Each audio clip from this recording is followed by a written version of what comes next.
Dave Aronberg, great to have you back here on Mea Culpa. There is nobody that I need more than you at this very, very moment. Lots to talk about. I want to start right here. How the hell does somebody like Alex Acosta, the former U.S. attorney for Florida, let Jeffrey Epstein walk free in the year 2008 with that secret non-prosecution agreement that shielded dozens of co-conspirators? How in the world does he get a complete pass from the House Oversight Committee's so-called Epstein probe? I can't figure this one out. Michael, it's good to be with you. It shows that list that James Comer subpoenaed is not a serious list. If it were a serious list, then Alex Acosta would be on it. If they were really interested in fact-finding, he would be on it. Trump would be on it too, quite frankly. But instead, this is a list for political purposes. It's as if Comer threw darts at a list of Donald Trump's enemies. So you've got Hillary Clinton, for whatever reason, Bill Clinton, you've got Bob Mueller, who Trump hates, but he had nothing to do with the non-prosecution decision Alex Acosta did. You have Jeff Sessions, you have, Bill Barr. Bill Barr, which, by the way, I'm glad. James Comey. Right? And you've got this is the greatest hits. This is like Loretta Lynch. You have Loretta Lynch, and you have what's the last guy's name as well? I forget, but it's Holder. Eric Holder. This is greatest hits. This is like one of those commercials for a 70s album back then, where it's just like old replayed hits. And you know what this shows, Michael, is that this whole Epstein controversy is ginned up as Pizzagate 2.0. This is a far-right conspiracy theory that there's this cabal of Democratic elites that have a child sex ring running either at a pizza place or on Epstein Island, and Bill Clinton and Bill Gates are at the top of that list. Well, the reality is there is no Epstein list. There is an Epstein file, but there's not an Epstein list.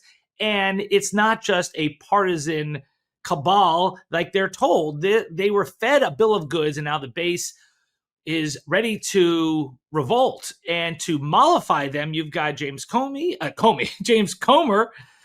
saying, all right, we're going to do subpoenas, and we're going to subpoena Bill and Hillary Clinton. Good luck with that. If you really were interested in finding the truth, you would go and subpoena Alex Acosta, which they didn't. I mean, I don't even believe that Trump should be subpoenaed. And I'm sure a lot of my listeners will be like, wait. Are we listening to Michael Cohen? Are we listening to Mea Culpa podcast with Dave Aronberg? Fuck out of here. What are you talking about? Who, right? Did something happen to him? Did he bang his head or something? No, I don't believe that they should subpoena Trump. First of all, as president, he wouldn't end up having to show up anyway. But the real answers that we want right now are in the head of Alex Acosta. And everything, not only should we also have Alex Acosta, but what about the victims who actually want to speak out? We know who they are. We know who the victims are. Their names are in the file.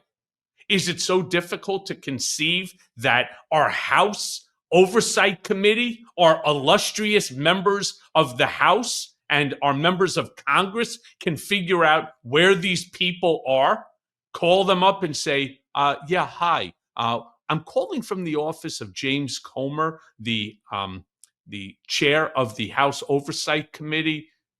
You've been pretty vocal about your experiences as it related to the Epstein matter. Would you be willing to testify before Congress? Give them the opportunity, if they want it, to come forward, to tell their story. Instead, by ignoring them, I feel that Comer and the House Oversight Committee are merely victimizing the victims yet again. Well, if they wanted to actually pursue the truth, they would subpoena people who know things. Now, they could try to subpoena the victims, but a lot of the victims want this thing to be over. This is something that traumatizes them. If they want to subpoena third-party co-conspirators, those individuals will have their Fifth Amendment right. If they want to subpoena Bill Clinton and Hillary Clinton, that's going to be a fight in court because you got to have a legislative purpose, a legitimate one, and not just a gotcha. And all the people have to do is to fight this out in the courts, like Trump and his people did when the January 6th committee, they subpoenaed them. Remember, Jim Jordan didn't even show up at all. He just ignored the subpoena. So Bill Clinton and Hillary Clinton and others can just ignore it, fight out in the courts. And then next November, in 2026, the Democrats are expected to gain control of the House, and then the Comer committee is gone. Yeah, well, I like the idea of expected. But, I never today, especially, I don't take anything for granted. It's why I'm constantly pushing, whether it's here on Mea Culpa, my Substack, or my YouTube lives. It doesn't matter. I keep calling for people to become part of this community, join the conversation. Why? Because the midterm elections is going to be everything. Now, I do want to ask you this. We now know that Alex Acosta personally approved a deal, and this is possibly the greatest fucking deal I've ever heard, that gave Epstein 13 months in this cushy Florida jail. He was also given daily work release, despite the mountains of it. I mean, imagine he's able to leave 6 out of 7 days to go back to the mansion to do work. It's almost like he was using the jail as like a timeshare, despite the mountains of evidence and the dozens and dozens and dozens of victims. Why isn't that prosecutorial misconduct worthy of a subpoena? Or, better than that, disbarment? Well, the Inspector General at the Department of Justice investigated this, and they found that there were some squirrely things going on, but that there was nothing criminal about it. You do have a lot of discretion.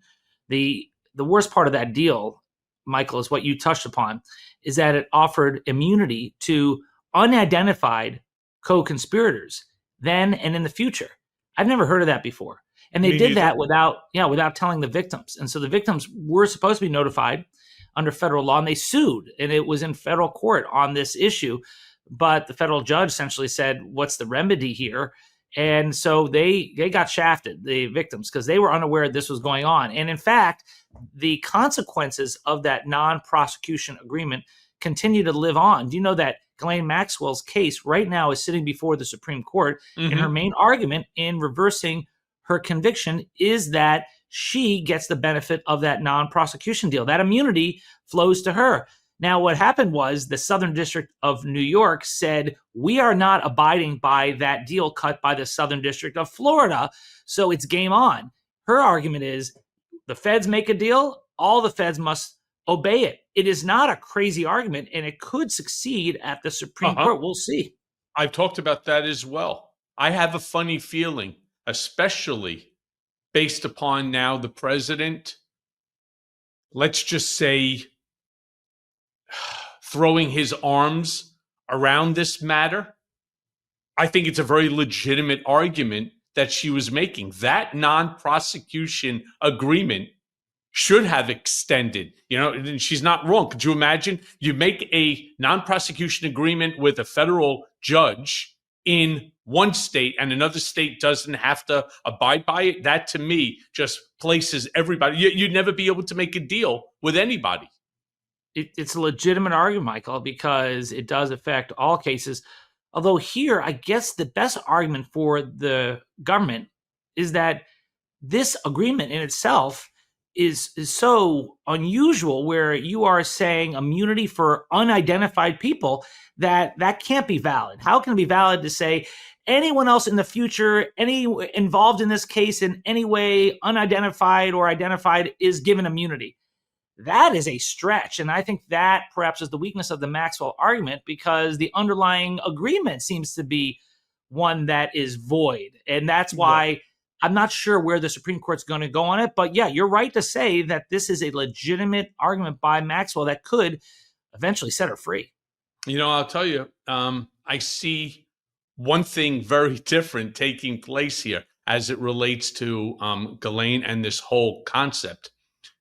My concern is that she will get out and that she will never have provided any additional testimony regarding this case, because I believe that she should be on that list as well. Now, I know that they have subpoenaed her, and the claim is that, well, the Supreme Court has not heard this case yet, and that she could be hurting and harming herself. I'm not so sure that the two actually correlate, but that too is a very legitimate argument. As a lawyer, if I was representing Maxwell, I would never allow her to testify while I have a pending appeal going on. It's not just stupid, it's actually legal malpractice. So what they should be doing now is saying to the Supreme Court, hop on it. Give us an answer in 30 days. Give us an answer so that we can actually put her on the stand if, in fact, that she's not, if she's not released. It's also the same reasoning she has in opposing the release of the grand jury transcripts. Remember, the Trump administration went to court in New York to get those grand jury transcripts released, knowing that they really it's not going to be released. It failed, and they can blame the judges and say, aha, you see, not our fault. Blame those judges, liberal activist judges, even though they probably appointed many of these judges, but whatever. And so she is arguing that because her conviction could be overturned at the Supreme Court, that if you release these grand jury documents, it will hurt her chances in the future of getting a fair trial if she needs one. It will hurt her legal proceedings down the road. And she's got an argument. It's another reason why I don't think they're going to release these documents, because her matter is still pending. And you can admit hearsay in grand jury proceedings. So what you're doing is putting out there into the public stuff that's hearsay and that she's not able to cross-examine and fight back against. So that's her argument. But you're right. She should want this whole thing to be decided sooner than later and then speak up. But you know why she doesn't speak up? It's not just that she's worried about the Supreme Court in her case. It's because she has never admitted to doing anything wrong. In fact, in a 2016 deposition, defending herself against a defamation claim from victim Virginia Giuffre, Ghislaine Maxwell actually said under oath that she had never seen Jeffrey Epstein engage in any improper activities with underage girls. Are you kidding me? I mean, that's why she was charged by the Trump administration in 2020 for 2 counts of perjury. And now the same person who the Trump administration back in 2020 deemed a liar, because she is now seen as a reliable source of information that warranted the number 2 person of the DOJ to go down and take personal testimony from her in Tallahassee. Yeah. Well, meanwhile, congressional Republicans, they too want to dig into Epstein's client list. They won't touch the man who actually made the list legally untouchable. Again, talking about Acosta. Is that because Acosta was Trump's labor secretary during the first administration? Or do you think it's because this committee is literally running a cover-up, not an investigation? The committee does not want to get sideways with the boss, Donald Trump, the leader of the party. So they're only subpoenaing his enemies. They're only going after a list of Trump enemies. Alex Acosta is not a Trump enemy. Alex Acosta was part of Trump's cabinet, and he could do a lot of damage in what he says to the Trump administration because he was the Secretary of Labor there. And also, he could blow holes in this whole Democratic cabal that's out there. See, Ghislaine Maxwell, unlike Acosta, wants to play ball. Ghislaine Maxwell will say whatever the administration wants her to say because she wants a pardon. And look, she got a beneficial placement in a minimum security prison. Oh, yeah, we're going to get to that. Shortly after she had that interview with Todd Blanche, the number 2 person at the DOJ. So I think the reason why Acosta wasn't subpoenaed was for the reasons I just said. I don't think it's necessarily that anything else beyond that they just want to protect Donald Trump and they want to do his bidding, so they're only going to subpoena people. Can I jump in here for one quick second? I hate to interrupt, when my guest is speaking here, but I want to be clear about something. And again, knowing Trump as well as I do, and again, people are going to be like, "What the fuck is Cohen taking a knee? Is he on Trump's payroll?" No, I am not for either. I don't believe that Trump was ever even on Epstein's island. Now, I know everybody said, "Oh my God," but there's all these photos of Trump and Epstein together. Those are all in locations, I believe, here in New York or in Palm Beach. I do know that Trump is in Epstein's black book, meaning his phone book. We know that he was on Epstein's airplane. But if you ask me, why was he even on Epstein's airplane? Because he was getting a free ride to Palm Beach. I mean, it's not like he didn't have his own plane. The only benefit is that Epstein was going to leave when Donald wanted to leave. And on top of that, Trump's not paying for the gas. That's really the truth. Yeah. I'm dead ass serious by you. No, right? Because Trump has been very clear. And I don't care when people say, oh, Donald Trump's an idiot. No, he's not. Oh, Donald Trump has dementia. He just says crazy shit. No, he does not. He knows what he's saying when he says, I have never been on Epstein's island. That was an emphatic statement made more than a handful of times by Trump over a couple of day period.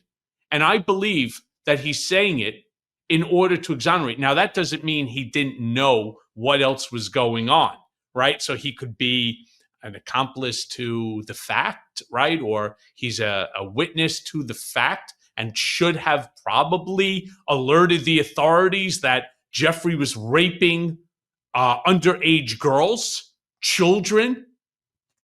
Maybe. Well, Michael, I actually agree with you that there is no evidence that Donald Trump engaged in any illegal activity with Jeffrey Epstein. And the fact that he is in the file does not mean he committed any crimes. Now, just to go back to something you said, you're talking about the Epstein list. There is no Epstein list. Epstein didn't create a list of his Johns, but there is an Epstein file. But the MAGA base has been led to believe there is an Epstein list, and they want to see it. But the DOJ has said there is none because there's no evidence that there's ever been a list, but there is a file. And I agree with you. Trump I don't think he did commit any crimes with Epstein, but he's sure acting guilty, right? That's why I don't understand. Right. Why is he acting guilty if he didn't commit any crimes? Right. Because there's no evidence that he did. Now, one of the things that we also know is that Epstein had a lot of photographs and he also had a lot of videotapes. That's something I think that came out in some testimony, and that those tapes are all labeled. I would like to know where they are. I'd like to know who has them. I was under the impression that the FBI has it, but then you start hearing leaks that say that there are none. So is there we'll call it a client list? I'm pretty sure that there's got to be some sort of a list that he made on people that would come to the island, probably has video on them, because Epstein was exactly what he was. He's a fucking extortionist, child rapist, scumbag. That's just who and what he was. Well, there could be lists of people who came to the island, and could be lists of, like in this black book, we already know that exists. But as far as a list of those who the girls were trafficked to, the reason why I confidently say there is no list, it's not just because the DOJ said that. And by the way, they had every incentive to publish that if there was a list, because their base is demanding it. They promised the base they would get it, and it doesn't exist. But also the reporters who helped unearth this story said, the ones closest to this said, there is no list. And then you also hear from Alan Dershowitz, Jeffrey Epstein's lawyer, who's been talking a lot about this matter and said there is a file, but there is no list. So there's no list that people think, here it is, this master list that's of all the bad guys. But yes, there's a file that contains, it looks like, child porn and names of people who could be unindicted co-conspirators. And do you know something else is interesting? If the grand jury documents are released, do you know that the Trump administration has promised that they would redact the names of the unindicted co-conspirators? Yeah, so because he's protecting them. All of a sudden, Donald is going to be the protector. Where the fuck was he for me, right? When I was protecting him, why wasn't he protecting me? Now he's going to protect a fucking child rapist? Give me a break. Can we go back to that topic that you brought up about Ghislaine Maxwell being moved? She's serving, based upon a trial, a 20-year sentence for trafficking underage girls to and for Jeffrey Epstein and others. And somehow, despite the unusual nature of it, she somehow managed to land herself in FCI Bryan, which is a satellite camp, like what I was at in Otisville, in Texas, which, by the way, I saw photos of it, much nicer than the Otisville. Had I known that Brian even existed, maybe I would have gone there, but it would have made coming, to visit me by my family impossible. That facility in Texas is actually known for its yoga and its arts and crafts. In this case, certainly more than accountability. And I can't figure out what legal justification could possibly explain that move based on two reasons. Number one, it is almost never that if you have more than 10 years, you cannot be placed in a low security camp. On top of that, if you are charged with a violent or a sex crime offense, you never go into a satellite camp. How? Well, the original facility she was in Tallahassee was considered a low security camp. This is even lower than that. This is a minimum security camp. And yes, you're not supposed to be sent there if you are a human trafficker. And there are all these protocols that have to be followed through the Bureau of Prisons that apparently were not followed. But I must say this. If the Department of Justice, which oversees the Bureau of Prisons, wants someone sent there, they can send someone there. They can just say, we're going to suspend all the bylaws, we're going to suspend all the rules, and we're going to send them there. So there's nothing illegal, but they did apparently break their protocols in doing that. And the timing, of course, is suspicious because it occurred just after her 2-day interview with Todd Blanche, the number 2 person at the DOJ. So all this is highly suspicious. And it just shows you that she wants to play ball, and she is. She's giving the Trump administration what they want to hear. And there are two things that they want. One, they want exoneration of Donald Trump. They want her to say that he had nothing to do with any of the illegal activities. And number two, they want names of Democrats like Bill Clinton who did participate in illegal activities. So what she wants more than anything else is a pardon. She wants out of prison. And what they've given her already is a better facility. And this is why you can't trust her. It's not only that she is an accused and indicted perjurer, she's a proven liar, but she's also someone who wants something. So she has every incentive to continue to lie. Yeah.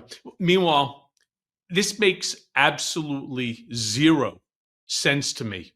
I don't understand, even assuming that she comes out, Ghislaine Maxwell, and makes the statement, an overt statement, that Donald Trump had absolutely nothing to do with the sex trafficking. He was never with any of the underage girls. None of that applies. Yes, he was at parties. He was dancing while in his suit with his long pink or red tie. Absolutely. We have photos of that. There's video of it. I won't say he didn't know Jeffrey. He certainly knew Jeffrey, but he never participated in any illegal act. You think that that's going to sway even Republicans that want to see the release of the file? For the exact reason that you just said. She is a liar. But she's not just a liar. Like people turn and say, yeah, but Cohen, you're a liar too. You actually pled guilty to 1,001 violation, which was lying to Congress. Yeah, I accepted that. My lie was the number of times I spoke to Trump about a failed real estate project. I said to Congress 3, the real answer was 10, on a deal that never came to fruition. This is about sex trafficking babies, 12-year-olds, 13-year-olds, 14-year-old girls, to a bunch of perverts and pedophiles. There's a little bit of a difference here. I don't think that the release of the Ghislaine Maxwell interview or the release, which is unlikely to happen, of the grand jury transcripts is going to placate the MAGA base. They were fed all this misinformation about how there is a client list and Bill Clinton's name is on the top of it. So now they're being told there's nothing to see here. Now they're being told there is no client list, but they know there is an Epstein file. And the reason why Trump doesn't want the Epstein file release is because his name is in it, which again goes back to what you and I were saying is I do think he has made this problem worse for himself by trying to block the Epstein file. Yep. Because people know that he was friends with Epstein. Why try to rewrite history? It's known. And by saying that this letter, this birthday letter doesn't exist, okay, come on. I mean, it exists. And you know how we know it exists? Because the Attorney General and the FBI have not denied that that letter is in the file. So unless someone else wrote it and signed it for Donald Trump, that letter came from him. And at the very least, it exists with his signature on it. So that's why I think he's making things worse for himself. It's not the crime, it's the cover up. Yeah. And I think whatever he does here in trying to placate that base is going to backfire.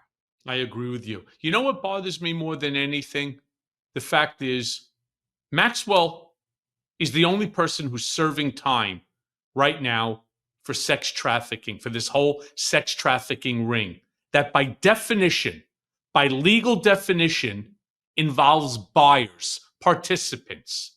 And what bothers me more than anything is that not a single one of Epstein's powerful clients ever faced any charges. And the question I want to ask you is, why is it always the enablers, like myself, who went to prison for another man's affair? Never the customers, never the involved. Why is it always the enablers who get punished? You know, I can't speak in all the cases, but in this case, there was one other besides Ghislaine Maxwell that was prosecuted for Epstein-related crimes. So you had Epstein, you had Ghislaine Maxwell, and you had this guy, Jean-Luc Brunel. Remember, he was the French modeling agent. He was prosecuted in France, and then he died by suicide in his jail cell in 2022. And then you had Prince Andrew, who was not criminally charged, but he was accused in a civil lawsuit of sexual assault. So you have people being held somewhat accountable. But yes, I understand how unsatisfying it is that you have others who participated in this child sex trafficking who have not been charged. And I do think they would be charged if the prosecutors thought they had enough evidence. But a lot of time has passed, and you have girls who were victimized and who experienced great trauma, and perhaps prosecutors either don't want to put them through the trauma again, perhaps they are reluctant witnesses in some cases, or perhaps their memories at this point have just failed them because their testimony could be unreliable. So for whatever reason, the prosecutors have decided not to pursue charges against anyone else. And do you know how I know they're not going to pursue further charges based on what Ghislaine Maxwell said? It's because they're ready to release the transcript of that interview.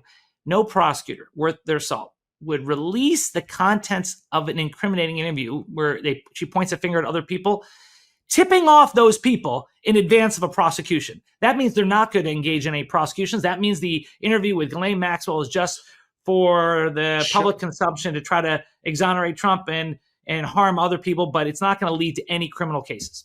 And I think the easiest way for Trump to exonerate him, if I was still in the inner circle, I would say the best and the easiest way to exonerate yourself is just to release the unredacted file, except for the names of the victims. Short of that, I really do believe that. However, I still am of the opinion that there are some very powerful people, some very well-known names that are on that list, and it's not Trump who's trying to protect them. I think it's the system that's just trying to protect itself. Well, Trump doesn't want it released because his name's in the file, and he doesn't trust his supporters or anyone else to understand nuance, that just because your name's in the file doesn't mean you are a sex trafficker. And so he wants to be nowhere near this.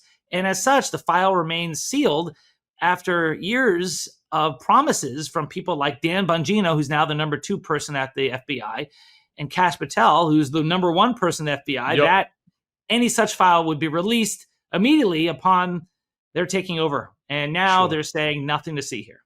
Yep, nothing at all. So I want to just move on and ask you this question, because we're watching some crazy shit take place here in this country. Crazy shit. You got Governor Greg Abbott, Texas, publicly urging the FBI, Kash Patel, to track down and to arrest Democratic members of the Texas House who fled the state to deny the quorum on a redistricting bill that is highly unusual and very suspect. Isn't that an obscure abuse of power, essentially criminalizing peaceful political protest.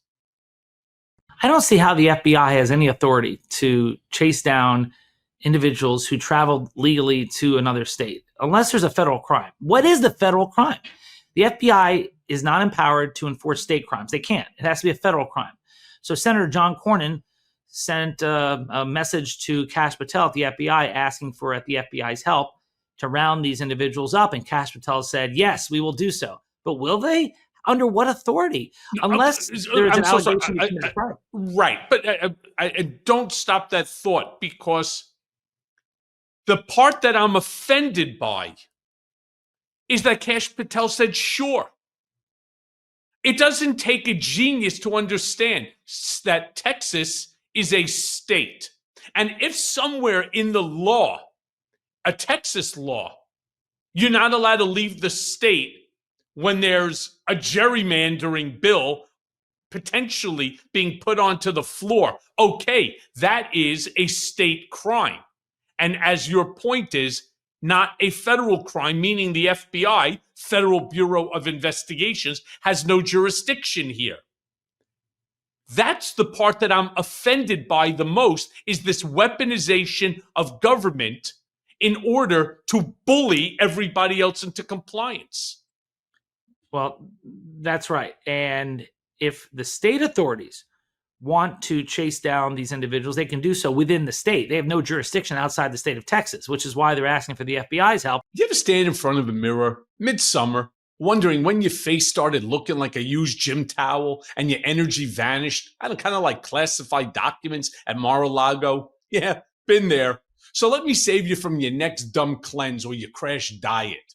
This is called Prolon, and it's the only 5-day fasting mimicking program that actually delivers. There's no starving, there's no shady powders, no praying to the kale gods, just real plant-based meals, soups, snacks, teas, all designed to keep you in a fasting state while you're still eating.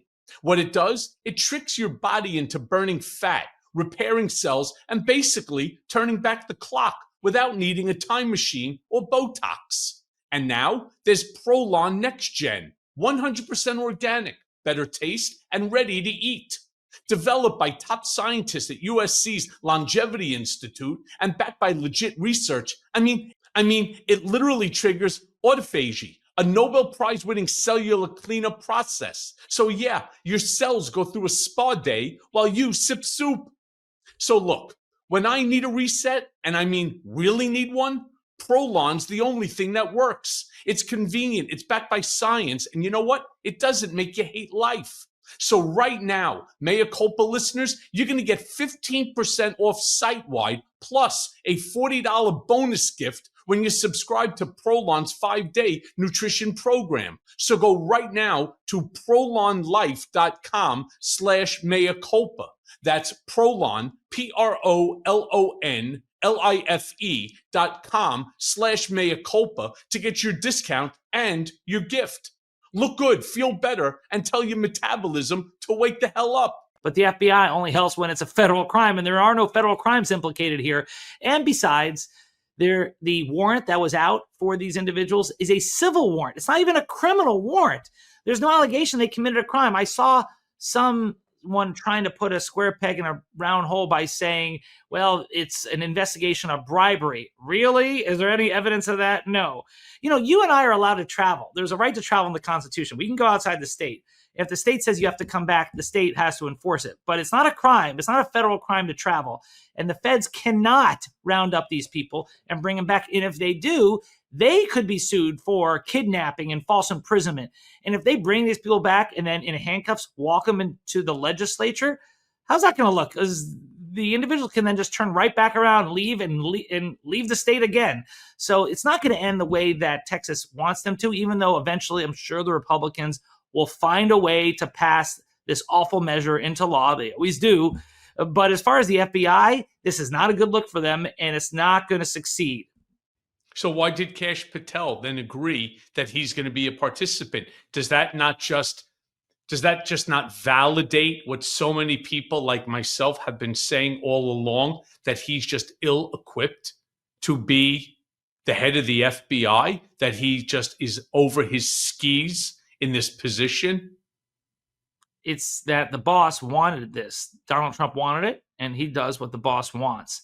And it's going to come back to hurt them. I'm telling you, this is unlawful, and the courts will not tolerate it. And then there could be a showdown with the courts, but there could be civil lawsuits if the FBI agents lay a hand on these individuals who have not been accused of violating any federal law. So this is the type of thing that it may not happen right away, but it's going to blow back in their face down the line.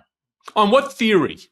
What would be the cause of action that these Texas lawmakers, these Democrats, would be able to sue the FBI or others? Yeah, it could be false imprisonment, could be kidnapping, could be battery. I mean, would that be under a Bivens? Would that be under a Bivens claim? Because Bivens no longer exists.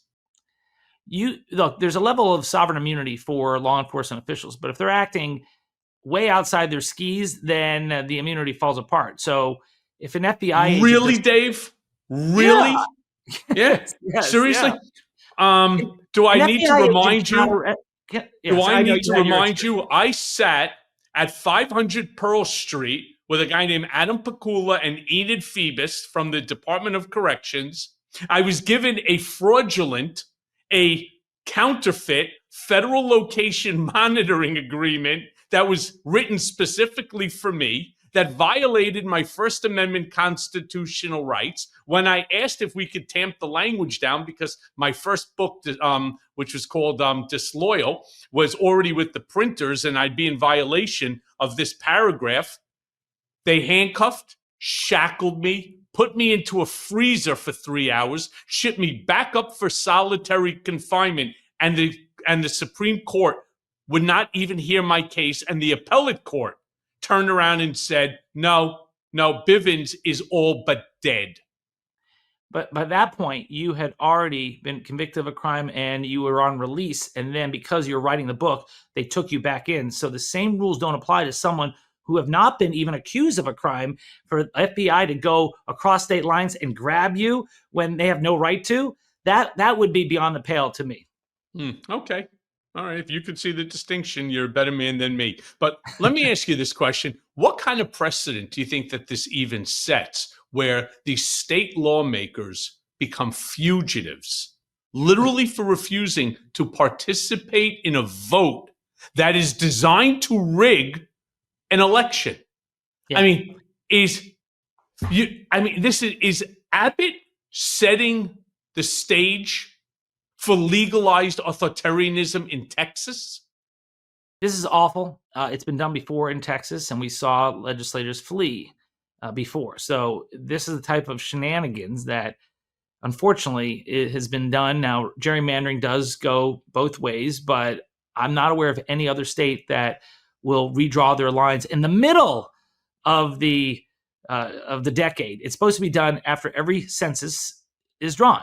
And in Texas, they're doing it purely for political manipulation. And be careful what you ask for, because California is going to respond, and they're going to get those 5 seats back for the Democrats, and then other states, and then it's going to set off a huge cascade of other states moving. And this is not where we should go. Hopefully Congress, and there is seemingly some support for this, can step in and say, enough. We're no more redistricting during the middle of a period, during middle of a decade. Now, Trump, of course, will veto that because it's all about political manipulation, but this is not a good precedent at all. And ultimately, the public will have to speak out on this. But unfortunately, gerrymandering is not something that has traditionally drawn the passions of the voting public. Yeah, I agree with you. So let me ask you this, because the insanity, the chaos, as I wrote in my Substack the other day, the chaos reigns supreme. Trump is now talking about federalizing Washington, D.C. And he doesn't just mean bringing in National Guard troops. He literally means stripping local control from a majority Black city. Is this just a dog whistle, or do you think that it's like a roadmap for martial law? Well, there's still a big step between federalizing the District of Columbia and imposing martial law. So I don't think that it would be martial law, but it's something that has been discussed in the past by Republicans. They know that DC is an overwhelmingly Democratic city. It has had its crime issues, and they've used that issue as a way to say we should step in and fix things. Already, there's a swarm of nationalized law enforcement there. The local prosecutor is the U.S. attorney. So that's a federal prosecutor. So you see some elements of it. But as far as fully federalized and eliminating local rule, well, that would probably be a bridge too far for most folks. And I think you'd get extreme pushback, including on the courts. I don't know if they can do so easily. They'd have to, I would think, have to do some sort of legislative change that would allow it. I don't think you just do that by executive order. So that would be another issue tied up in the courts for years to come. Well, somehow or another, Trump seems to be winning on these sort of outlandish type of ideas. And everybody keeps saying, oh, the courts will protect us. The Congress is going to protect us. So far, they have basically walked away of everything. Congress will not protect us. No chance. The courts have on some things, but the Supreme Court has capitulated on some of the bigger ones. I mean, he's literally talking about putting the D.C. police under the authority of federal agencies, which to me at least, sounds a lot like creating a personal police force. And that's why I turn around and I say that, to me, it almost looks like martial law. My real concern is that something Trump does on a regular basis, use this as a test run to do the same, especially in blue cities and states across America. Well, that's where the courts will have to step in. I mean, that's it. I mean, if the Supreme Court allows the federal takeover of our local communities and our states, I mean, it would clearly violate the Constitution. You've got the Ninth Amendment, the 10th Amendment.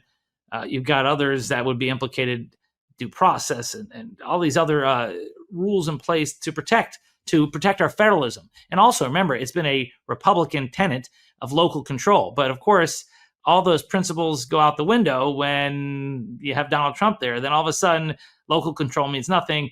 Free trade means nothing.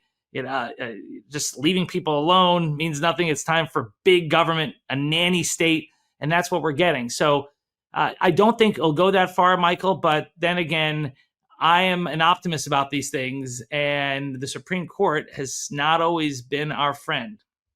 Yeah. I could see Trump turning around and going, the 10th Amendment, it's too far down in the amendment list. We're not going to think about that. States don't have their own rights. If I say that they don't have their own rights, so it has been said, so it shall be done. Right. And then he'll wave his little scepter. I mean, the amount of insanity that's taking place in DC, the amount of grift that's taking place in DC. Did you see just the other day, Cook from Apple came to the office, and in front of the cameras, in front of the American people, he presented Trump with a gift. That's fine. That's absolutely fine. Except it appeared to me to be like a 5-pound, 24-karat gold brick stand with a fakakta piece of glass on it that somehow some veteran ended up designing. He designed a circle with a circle with a hole in the dead center that's, I don't know, autographed to Donald Trump about some additional $100 billion investment. I mean, this is, this veteran, my God, he's like an architect engineer, right? He put a stand on there that sits back. It's a 24-karat gold base. And the funny thing is, as he was presenting it to Trump, you could see Lutnick in the back, and he's like, I want my fucking gold too.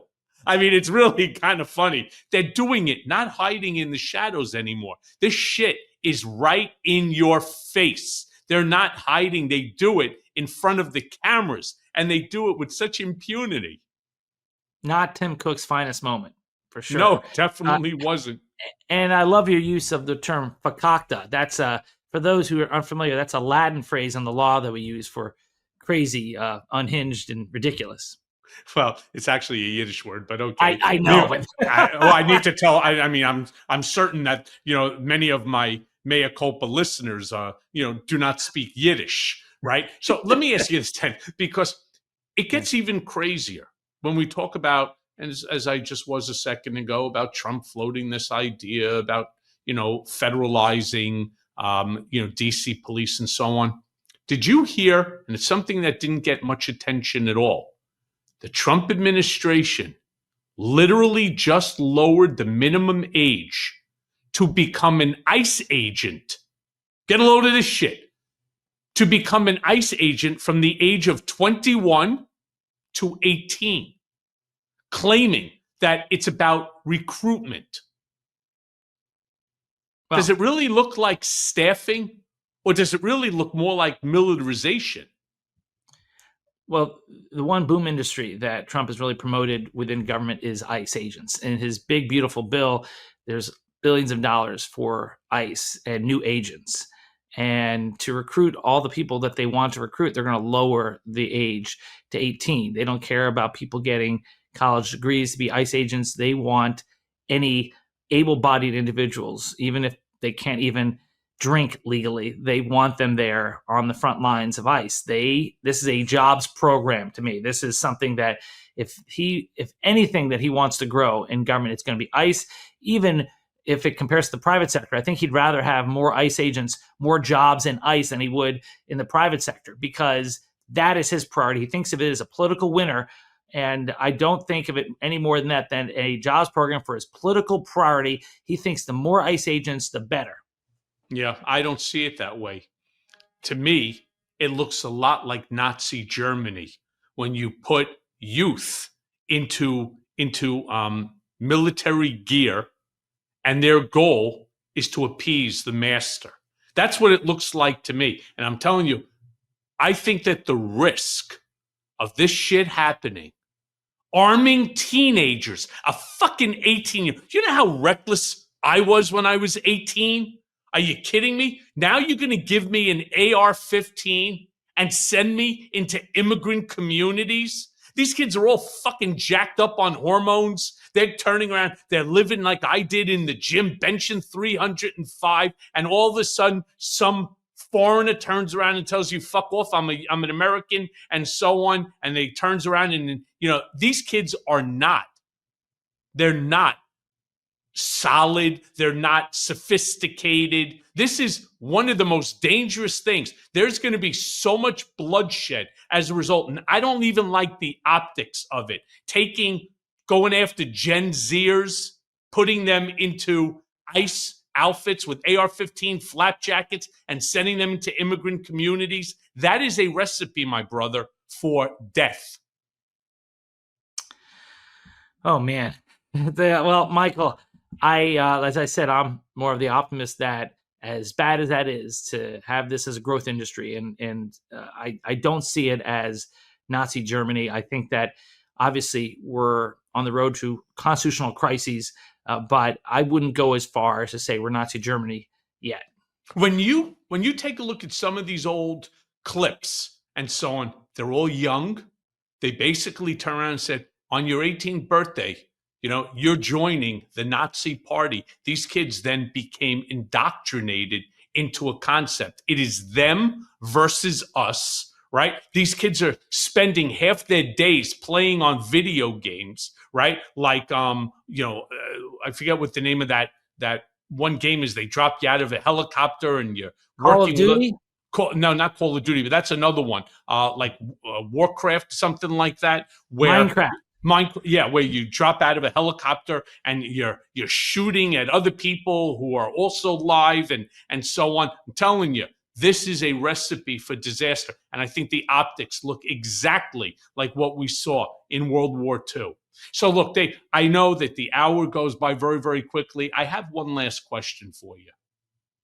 And I want to go back to Jeffrey Epstein because I just think it's really important. How do you reconcile the fact that Epstein's dead? Maxwell is right now being coddled. Acosta is protected. And all of the survivors are being ignored. If this is America's definition of justice, what hope do we have for real reform? It is ironic that you had Trump and his team get elected running on the platform of transparency for Jeffrey Epstein's victims and for the public to see what really went on. And now you're seeing Ghislaine Maxwell move to a minimum security facility, and you're seeing the survivors again feel like they're being shut out. The one thing I could say is that if Trump does give Ghislaine Maxwell a pardon, it would have to be on his way out of office because it would be so unpopular. This is the one thing that I think would break MAGA. I think because they have been fed these conspiracy theories that they already want to know why Trump is supposedly protecting Bill Clinton. And I think their heads would explode if they give a pardon to the devil's accomplice. So I think that won't happen, at least not while he's in office. Perhaps on his last days, I could see that happening. If that happens, and that would then, I think, really harm the whole MAGA movement after Trump's gone. Trump doesn't care about that, but I think it would. I do think you're seeing the survivors speak up about this. Virginia Giuffre is not around to speak up for herself anymore because she committed suicide, but her family is, and people are starting to speak up and speak out. And the polls show an overwhelming number of Americans on both sides of the aisle. They want the Epstein files released. So this issue is not going anywhere. It continues to be an albatross around the president's neck. And he's going to have to deal with it one way or the other. And if it means dealing with it with anything short of releasing the Epstein files, it's going to harm him, his poll numbers, and the whole MAGA movement. Except, they keep talking. The first person that was on the list, of course, was Bill Clinton. Bill Clinton, thanks to Donald Trump and the Supreme Court of the United States, has the same presidential immunity that Donald has. He is a living president of the United States. He would have the same immunity. So he doesn't have to show up. He doesn't have to do shit. Now, Hillary Clinton's not the same. Comey's not the same. None of the other people on the list. But I'm with you on that. I truly believe that, this is going to be the issue that busts MAGA unless Trump ends up releasing the full unredacted file, again, except for the names of the victims. And I'm flabbergasted, to be honest with you, that after 6 years of listening to MAGA screaming about how this is a Democratic cabal, that all of a sudden the day of reckoning comes about, and then all of a sudden they shy away. Well, the MAGA base is not shying away from this. As I like to say, the alligator is always hungry. They have fed this alligator. They've tried to appease this alligator, but eventually the alligator is going to bite your face off. And that's what's happened. This is a issue. This is a crisis of their own making. And now they're facing the consequences for it. Yep. Well, from your mouth to God's ears, Dave, thank you for helping to elucidate this extremely, extremely toxic case. Appreciate you, my friend, and definitely going to need to have you back because, as you just said, this shit ain't stopping and it's not going away. Thank you, Michael. Great being here. Good to see you, pal.